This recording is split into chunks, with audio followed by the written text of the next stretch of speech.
જ્યારે બીજી તરફ મઢીમાં લાઠીચાર્જનો ભોગ બનેલા ખેડૂતોએ સુરત કલેક્ટરને આવેદનપત્ર આપી ખેડૂતોની સમસ્યાની રજૂઆત કરી હતી, જેમાં પોષણક્ષમ ભાવ ન મળે તો ગાંધી ચિંધ્યા માર્ગે આંદોલન કરવા, લેખિતમાં કાયદાનો ભંગ ન થાય અને પોલીસ રક્ષણ મળી રહે તે માટે બારડોલીના ડીવાયએસપી, નાયબ કલેક્ટર, મામલતદાર, ટીઆઈને જણાવવામાં આવ્યું હતું, છતાં ખેડૂતોને પોલીસ દ્વારા લાઠીચાર્જ કરી ઢોર માર મારવાની ઘટના બની હતી। આ ગુરુવારે મઢી સુગરના તમામ સભાસદો દ્વારા સુરત જિલ્લા કલેક્ટરને લેખિતમાં આવેદનપત્ર આપી સમગ્ર ઘટનાની તપાસ કરવા રજૂઆત કરી હતી। કેટલાક ખેડૂતોએ તમામ બોર્ડને રાજીનામા ન આપવા માટે લેખિત અરજ કરી હતી, જેના પગલે બારડોલીમાં એક બેઠક થઈ હતી, જેમાં ઘટના બદલ માફી માંગી કેટલાક ખેડૂતોએ રાજીનામા પરત ખેંચી લેવા સમજાવવાની પ્રક્રિયા શરૂ કરી। તે દરમિયાન શુગર ફેક્ટરીમાં બુધવારે તોફાન મચાવનાર કેટલાક શખ્સોએ આવી જઈ બહાર રાજીનામા માટે સૂત્રોચ્ચાર કરી હલ્લો કર્યો હતો। જો કે રાજીનામા આપી દેવાનું જ મન બનાવીને આવેલા ઉપરોક્ત ચારેય શુગરના પ્રમુખ સહિત તમામ ડિરેક્ટરોએ ગુજરાત રાજ્ય ખાંડ ઉદ્યોગ સંઘના પ્રમુખ માનસિંહભાઈ પટેલને રાજીનામા સુપ્રત કરતા અટકળોનો અંત આવ્યો હતો। આવી દુર્ઘટના બની, જેના પગલે હવે સુગર ફેક્ટરીઓને વર્ષોથી પ્રગતિ તરફ દોરનાર સંસ્થાના સંચાલકોએ સોમાનના ભોગે સત્તા ભોગવવી નથી તેમ કહી રાજીનામા ધરી દીધા છે। આ પગલે સમગ્ર સહકારી આલમમાં ખળભળાટ વ્યાપી ગયો છે। સારા ભાવ છતાં આવા અપમાનજનક વર્તનો થાય ત્યારે સ્વાભિમાની લોકો માટે આવી સ્થિતિ દુષ્કર બની જતી હોય છે। કેટલાક તોફાની તત્વોના કારણે ખેડૂતોની છબી બગડી છે, પરંતુ જાગૃત ખેડૂતોએ આ ઘટનાનું ચિત્ર સુધારવા પ્રમુખો સહિત બોર્ડના રાજીનામા પાછા ખેંચવા અભિયાન શરૂ કર્યું છે। સહકાર અને ખેડૂત એકબીજાની પૂરક બાજુ છે। આવી ઘટનાનું પુનરાવર્તન ન થાય અને તકેદારી ખેડૂતો અને આગેવાનોએ રાખવી જ પડશે। શેરડીના જે ભાવો નક્કી કર્યા છે, જે અમારા બધા તંત્રવાહકોએ, એ બિલકુલ યોગ્ય છે। એક બીજું પણ નક્કી કર્યું કે એ લોકોએ જે રાજીનામા આપ્યા છે એ રાજીનામાઓ છે દુઃખદ ઘટના છે ને એ એમણે પાછા ખેંચવા જોઈએ।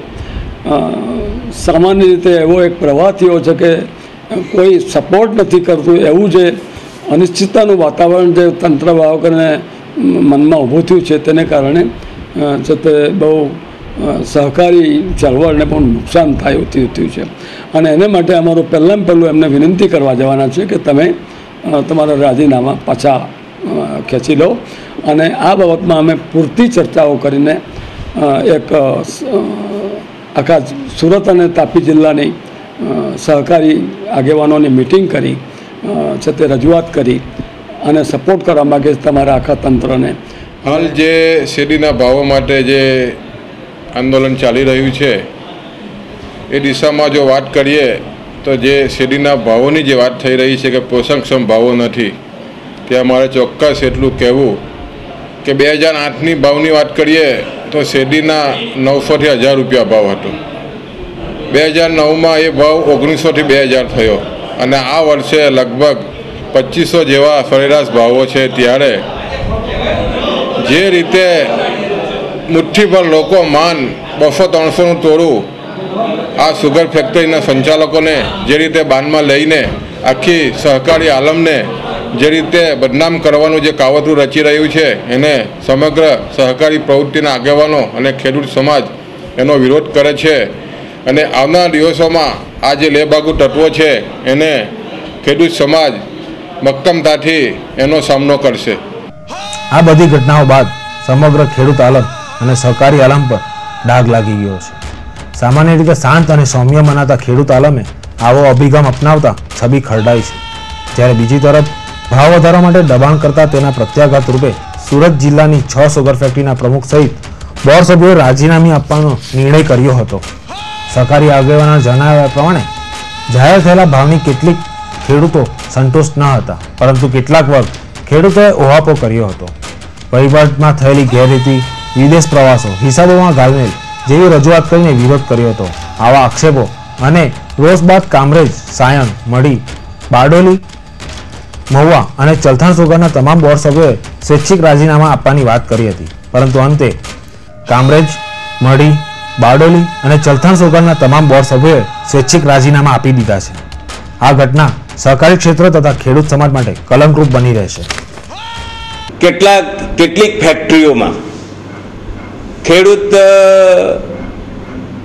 આગેવાનોના નામે જે ભાવો પડ્યા તેની સામે આક્રોશ વ્યક્ત કરીને જે સંચાલકો હતા એ સંચાલકોને હેરાન પરેશાન કરવાની વાત કરી, કાયદો અને વ્યવસ્થા હાથમાં લેવાય એવી સ્થિતિ ઊભી કરી. ખાસ કરીને એશિયામાં સારી ફેક્ટરી કહી શકાય સહકારીમાં એવી Bardoli sugar, Madhi sugar, Chalthan sugar અને કામરેજ સુગર, એ સુગરોમાં એ પરિસ્થિતિ નિર્માણ થઈ. એટલે સંચાલકોને એવું લાગ્યું કે આ પરિસ્થિતિમાં સમાનના ભોગે કોઈ દિવસ આવું સંચાલન કરી શકાય નહીં. એના કારણે આજે સૌ આ 4 સુગર ફેક્ટરીના પ્રમુખ, ઉપપ્રમુખ અને જે ડાયરેક્ટર મિત્રો હતા એમણે સહકારી રજિસ્ટ્રાર જિલ્લાના એમને આ રાજીનામા મોકલી આપવા માટે ગુજરાત રાજ્ય ખાણ ઉદ્યોગ સંઘના પ્રમુખના નાતે આજે મને સુપ્રત કર્યા છે અને એને તાત્કાલિક જિલ્લા રજિસ્ટ્રારને પહોંચાડવામાં આવશે. અને જિલ્લા રજિસ્ટ્રાર ત્યારે સાયણ સુગર એમાં નહોતી. મહુવા સુગરને લાગે વળગે છે ત્યાં સુધી મહુવા સુગરમાં એવી કોઈ પ્રક્રિયા સભાસદોએ કરી નથી. ભાવો વેચાયા, એમણે સંતોષ વ્યક્ત કર્યો, એટલે મહુવાનો પ્રશ્ન નીકળી જાય છે ને છે નહીં. ચાલુ કરવાની પ્રક્રિયા ચાલે છે. આવતા વર્ષે ક્રશિંગ માટે ખૂબ મોટો જથ્થો છે અને પૂરું કરવા માટેની મુશ્કેલી છે. આવા સંજોગોમાં આ વાત ઊભી થાય અને સભાસદો આ વાત ઊભી કરે તો આવનારા દિવસની તકલીફ જે પડવાની છે એ આ કોઈ દિવસ મેકઅપ થાય એવી નથી. એવો ભાવ આવવો જોઈએ. તમારી સાથે લાગી તો છે, પણ અમે જાહેરમાં આવ્યા નથી તમારી સાથે, અને તમારી સાથે 15મી તારીખે બધી ફેક્ટરીમાં જે દેખાવો થયા અને તમારા પર જે અત્યાચારો થયા, તમારું માન ભંગ થયું, તેનું દુઃખ તમને તો છે, અમને પણ એનું દુઃખ છે.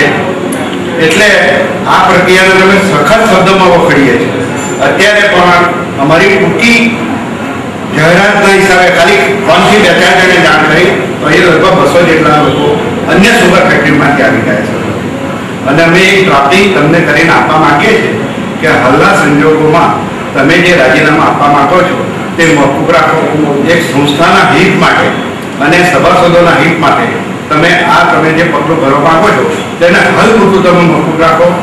બધી ફેક્ટરીઓની ચૂંટણી જાન્યુઆરી ફેબ્રુઆરીમાં તો માર્ચ સુધીમાં તો આવવાની જ છે, તો તમે વહેલી ચૂંટણી માંગી શકો છો સરકાર પાસે, અને વહેલી ચૂંટણી કરાવીને પણ નવો હોદ્દેદારો તમે કહી શકો કે ભાઈ તમે કરી શકો છો. ત્યાં સુધી તમે ચાલુ રહો એવી અમારી વિનંતી. અને આ જે કૃત્ય બન્યું છે અમે સખત શબ્દોમાં વખોડીએ છીએ. અમે ઘણી નાની સુગર ફેક્ટરીઓ છે, 15-25, એમાં જો ગુજરાત સુગર ફેક્ટરીનું નામ આવતો હોય 2-3 સુગર ફેક્ટરીઓ ત્યાં જ તોફાન થતું. ભારતમાં એક વખત નહીં, વર્ષોથી વધુમાં વધુ ભાવ આપતી ફેક્ટરીમાં જે ફેક્ટરીનું નામ આવતું ત્યાં જો ખેડૂત ભાવ ઓછા પડતા હોય તો શું કરવાનું છે? ક્યાં જશે ખાવા? સવાલ